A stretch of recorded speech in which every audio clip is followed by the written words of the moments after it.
Hadirilah dan sukseskan kegiatan Lokakarya Tahun Profesionalisme HKBP Taman Mini yang akan dilakukan Jumat 14 Juli 2023 yang akan dimulai pada jam 8 pagi hingga 14.30 bertempat di auditorium HKBP Taman Mini.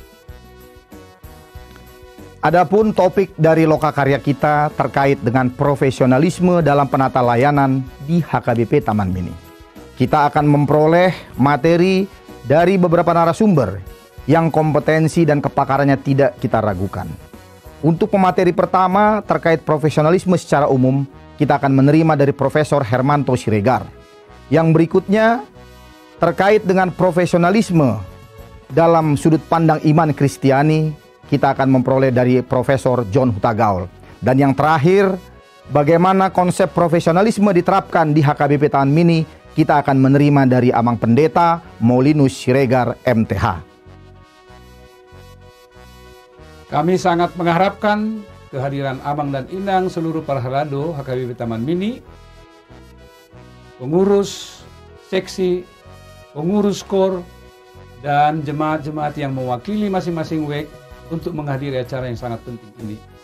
Kiranya Tuhan Yesus menyertai seluruh acara kita dari awal hingga akhir. Tuhan Yesus memberkati.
Selamat pagi bagi kita semua. Di pagi hari ini kita mau merenungkan dan mendengarkan firman Tuhan.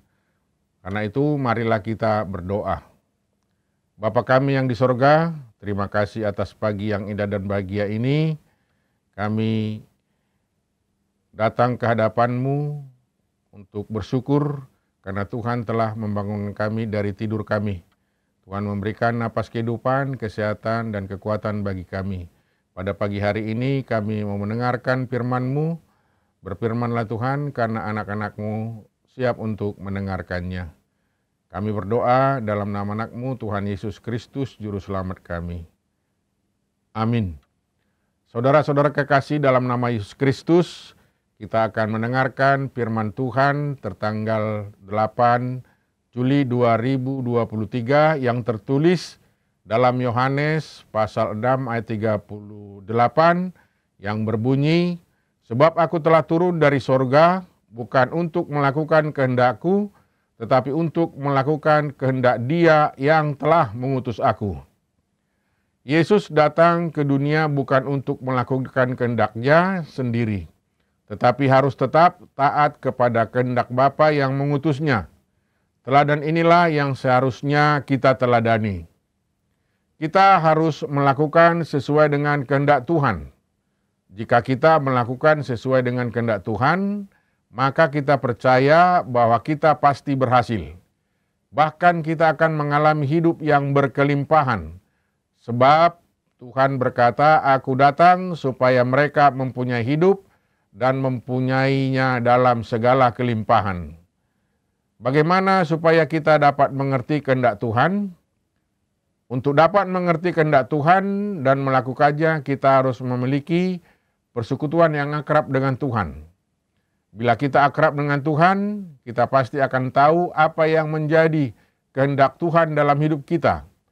Sebab tertulis dalam Mazmur ayat 25 ayat 14, Tuhan bergaul akrab dengan orang yang takut akan Dia, dan perjanjiannya diberitahukannya kepada mereka. Tuhan Yesus sendiri yang adalah Tuhan dan Juru Selamat tidak melakukan segala sesuatu menurut dirinya sendiri, melainkan menurut kehendak Bapa. Ia berkata, "Sebab aku telah turun dari surga, bukan untuk melakukan kehendakku, tetapi untuk melakukan kehendak Dia yang telah mengutus aku." Inilah yang disebut dengan bergaul akrab, yaitu suatu hubungan yang sangat dekat dan sangat pribadi, suatu hubungan yang berdasarkan kasih.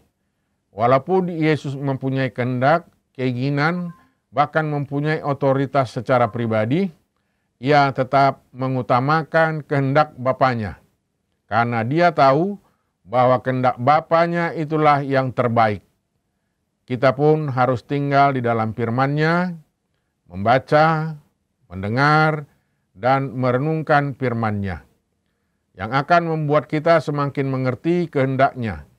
Inilah yang dilakukan Maria, memilih bagian yang terbaik, yaitu duduk di kakinya dan mendengarkan firman-Nya, yang tertulis dalam Lukas 10 ayat 38 sampai dengan 42. Orang yang melakukan kehendak Tuhan harus hidup dalam kebenaran-Nya, yaitu kebenaran akan firman Tuhan. Kebenaran firman Tuhan adalah kebenaran yang memerdekakan kita. Ketika kita melakukan kehendak Tuhan, kita akan menyenangkan hati Tuhan, dan ketika kita menyenangkan hati Tuhan, firman-Nya akan digenapi dalam hidup kita. Karena itu, marilah melakukan kehendak Tuhan dan hindarilah melakukan kehendak diri sendiri, agar kita hidup berkelimpahan. Berbahagialah orang yang mendengar dan melakukan kehendak Tuhan. Amin. Marilah kita berdoa. Bapa kami yang di sorga, terima kasih banyak Tuhan atas firman-Mu yang telah kami dengarkan.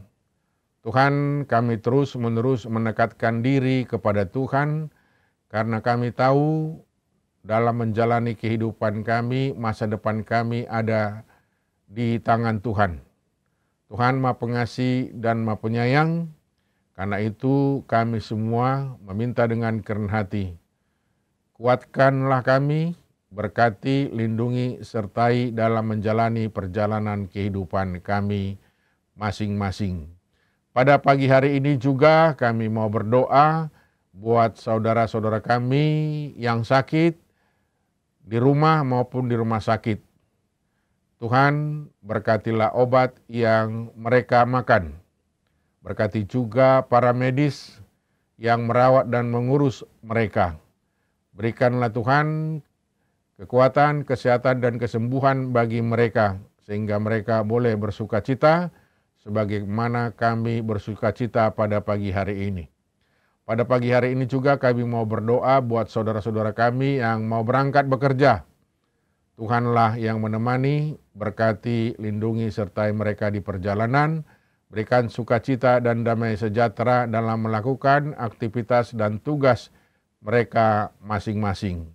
Tuhan, kami juga mau berdoa buat saudara-saudara kami yang berulang tahun kelahiran atau pernikahan. Kami serahkan kepada Tuhan, berkati juga mereka, lindungi, berikan juga rezeki yang berlimpah di dalam menjalani kehidupan mereka.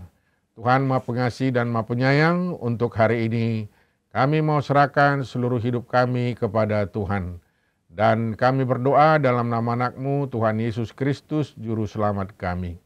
Kasih karunia Tuhan Yesus Kristus dan kasih Allah Bapa dan persekutuan Roh Kudus menyertai kamu sekalian. Amin. Selamat beraktivitas, Tuhan memberkati. Horas.